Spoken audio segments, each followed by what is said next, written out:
back, guys. We're back on the Cat 3406B engine from up in the northeast.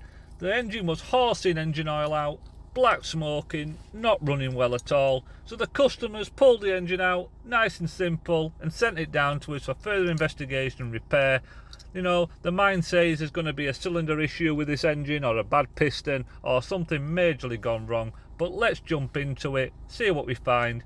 And straight away, we come across the aftercooler, which is absolutely block solid, guys. I can't stress how blocked this is on the video.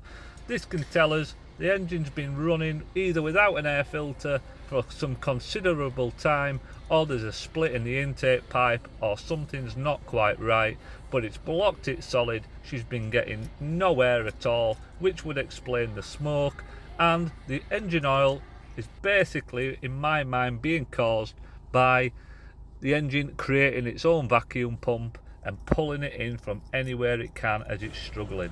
So we've got you seen there, we've got the valve train off and marked up, we've got the head off, and there's oil been pouring in, as we can see, from the top of the cylinders, from the head gasket, stem seals, up past the piston rings, wherever it can.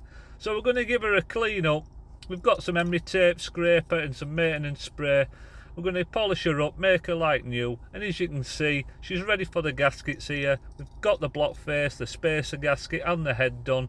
We started pulling the valves out. This engine wasn't made with stem seals, so we're going to give her a nice little upgrade like the 3406E engine. Whack some stems in there, we've lapped the valves in, everything's good to go, ready for the install. Our friends at KMP have sorted us out with a head gasket set and spacer plate gasket set. So let's get them on. New spacer plate gasket, new head gasket, oil gallery seals and coolant gallery seals. So this thing is going to be like new when it goes back together. I'm going to drop the head on, valve train on, and we've torqued her up to 345 pound-feet with a 3/4 torque wrench, which, what I can tell you guys, on your own, on the floor, is no easy feat, keeping it steady, but we got it done. So we're moving on to the valves. We've got the feeler gauge, we've got the spanner out, we've got the manual settings, so let's give this a go. Seen in the pictures, and we're going to set valve clearances across all 6 cylinders. Now it's very important that you get the engine in the correct position. You'll see the screwdriver in the flywheel. Now that's locked. I've got the engine locked at the minute at number 1 TDC. So number 1, these are rocking. That tells you that number 1 is on compression stroke at top dead centre. And I took a note out of the manual, so we're going to set with number 1 at top dead centre. We're going to set inlets, number cylinders on 1, 2, 4, and exhaust valves on cylinders 1, 3, 5.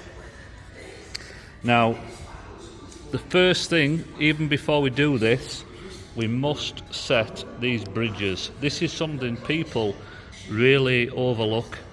There's no good setting this if this valve bridge isn't set first.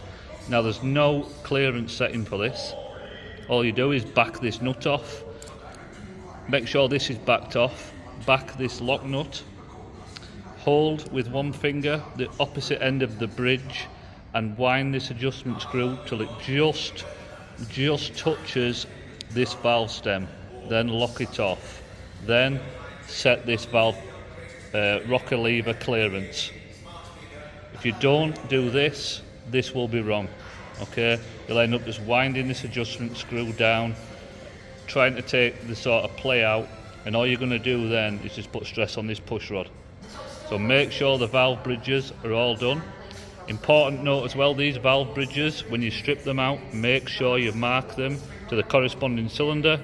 This bridge is worn to this rocker arm, to the tappet on the end, and it's been in since it was made. So you've got your make sure your push rod and your valve bridge stays with the correct cylinder. A few minutes later. Right, so we've now done the first set of valve clearances, and what we've done is we marked the flywheel, rotated it 360 degrees to put it in the next position, and then what we're going to do is, so look, we've rotated it 360, and we're going to set inlets cylinders 3, 5 and 6 for inlet, and exhaust on cylinders 2, 4 and 6.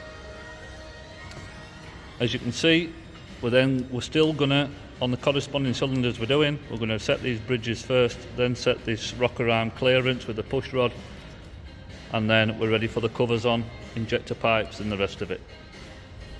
So with the valves done, the aftercooler we've cleaned out, we've given her a jet wash, we've given her some chemical, we've airlined her nice and dry. She's like the best we can get her, like brand new second hand. So we've got all the ancillaries back on, turbo, the lot, the covers on, we've dropped the oil out of it, we've given her a drink of fresh golden engine oil, a new oil filter, a new diesel filter from Filter Services in Leeds. Up, and here's our new next project coming in, a 140 ready for a slew ring.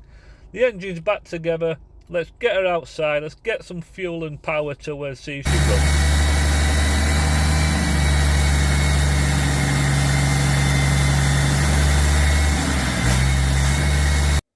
She runs like an absolute dream, she's all buttoned up, she's cleaned down, ready for the customer. Thanks guys, see you on the next one.